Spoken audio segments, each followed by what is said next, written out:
Good morning, welcome to the Forex Daily Update, brought to you by Pepperstone on Thursday the 16th of August 2018. I'm Darren Sinden, and you can follow me throughout the day on Twitter by using @ds_Pepperstone. Right, let's take a look at the overnight changes and price moves to be aware of. And it's been a very interesting session with a bit of a kickback, a fight back if you will, from some of the hard-pressed currencies that were feeling the pressure from the US dollar.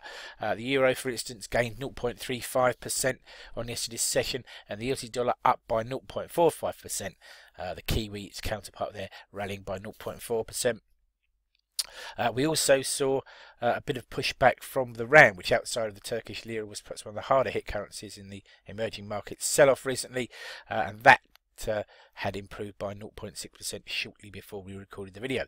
Dollar index for its part trading at 96.49, moving back from that 97 level, but still up by around 1.02% over the week to date, or I should say the last 7 days. Right then, let's push on and take a look at what's on the calendar, events that may move the markets today. So first of all, we have already had at 1 and 1:30 GMT respectively consumer inflation expectations and unemployment data out of Australia, and we'll take a look at the unemployment data in a bit more detail momentarily. To come at 8:30 GMT, we will have the latest in the line of important data this week out of the UK in the form of retail sales data for July. A look at the health of the UK high street and the UK consumer. We fast forward to 12:30 GMT and jump over the Atlantic to the USA, and at 12:30 we will have housing starts and building permits for the month of July, alongside initial and continuing jobless claims out of the States as well. And perhaps the most important piece of US data today, the Philadelphia Fed Manufacturing Survey for August, is also released at 12:30 GMT. We have a break then until 22:45 as far as high impact data is concerned, when we'll have producer price index data on the input side out of New Zealand for Q2, and that's followed at 23:30 by a speech from the Reserve Bank of Australia's Governor Philip Lowe, and it will of course be very interesting to see what he says and whether he comments on the Australian economy and the prospects of a rate rise from the RBA and the timing thereof. Okay then, breaking news and comment that's caught my eye overnight.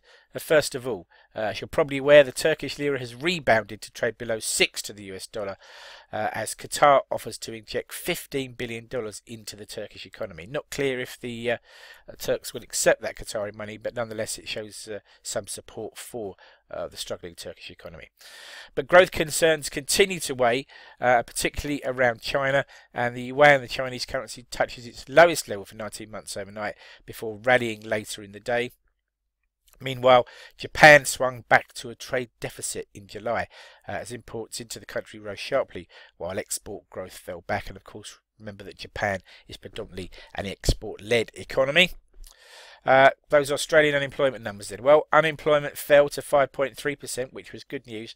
However, job creation numbers slipped into the red. So a mixed bag really as far as the job creation numbers and the unemployment numbers are concerned there. Just taking it aside, the inflation expectations number did edge up, so that's at least one feather in the cap for the Reserve Bank of Australia, but it will be interesting to see what Philip Lowe says tonight on the back of that. Okay, so food for thought, something for you to take away into the trading day and beyond. Why not think about this? Emerging markets have been brought sharply into focus over the last week, but the issues there have been building all year, as the year-to-date equity returns show an opposite reflect. That said, many developed equity markets have also underperformed over the first 8 months of the year, and it's not really until you look at a table like this that you probably take in just what a tough year it has been for many equity markets. Interestingly, Saudi Arabia and Norway, two oil-rich states, are leading the way with year-to-date returns, followed by the US, which is up 6.6% year-to-date. But if we look at some of the poorer performers, they are predominantly emerging markets. Turkey, Argentina, South Africa, all down here in the bottom right-hand corner. Brazil as well, but even some European countries here, Spain, Germany, the Chinese market here. So well worth studying what's gone on year-to-date.